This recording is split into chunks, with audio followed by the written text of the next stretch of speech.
All right, just got a Honda CRF300L about a month ago. It's got about, I don't know, 30 miles on it. The last bike I was on was a CRf250L Rally. Very similar. I've seen a lot of people online wondering if they think they should upgrade from the 250 to the 300, and so I thought I'd make this video to cover some of those points. First thing, I think it looks sharp. Just the eye test, it looks pretty cool.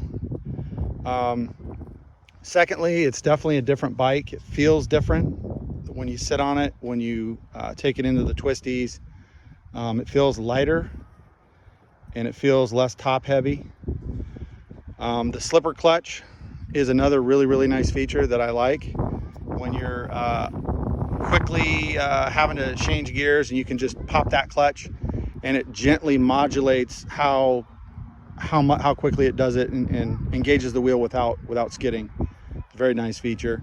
I do thoroughly enjoy the new cluster display, which right here, it's quite a bit bigger. As you can see, it shows in neutral. It has the fuel gauge indicator, little clock, your miles per gallon. Quite an upgrade. Everything on the bike seems to function pretty well. This rider here is 5'6" and about 100 pounds, and he can manage it pretty well. So if you're on the shorter side, this is the feel. Go ahead and stand up on the bike so you can see. Yep, like that.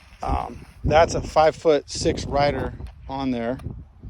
I'm 6 foot, so I can flat foot it pretty easy, but the suspension is I think what a lot of people complain about. However, it's soft, it's plush, it's nice for riding off roads, riding the trails.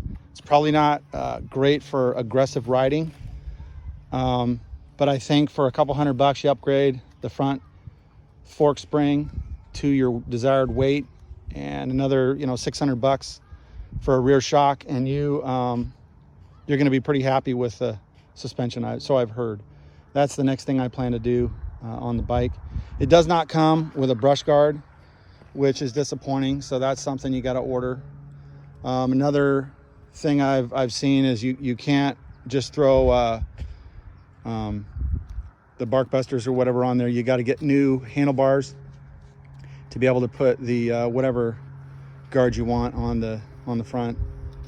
But overall, the engine is where I think this bike is night and day difference than the 250L. When you're the gearing, when you're starting off, it just really gets after it quickly.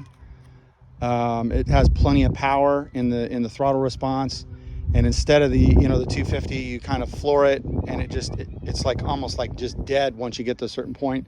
This one will just keep pulling, and that's the big difference with the 300.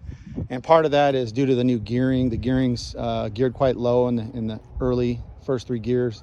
Third gear is awesome. Feels really good.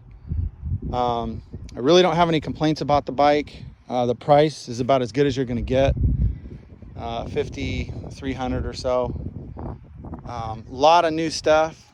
The tires, definitely need to upgrade the tires if you're going to go off-road. Not very good in sand, not very good in loose stuff, but pretty good on road. Trying to think of what other questions people have asked. Overall, just a great bike. The slipper clutch is probably my favorite. But overall, it's a completely different bike than the 250. I did contemplate going from the 250L to the CRf300.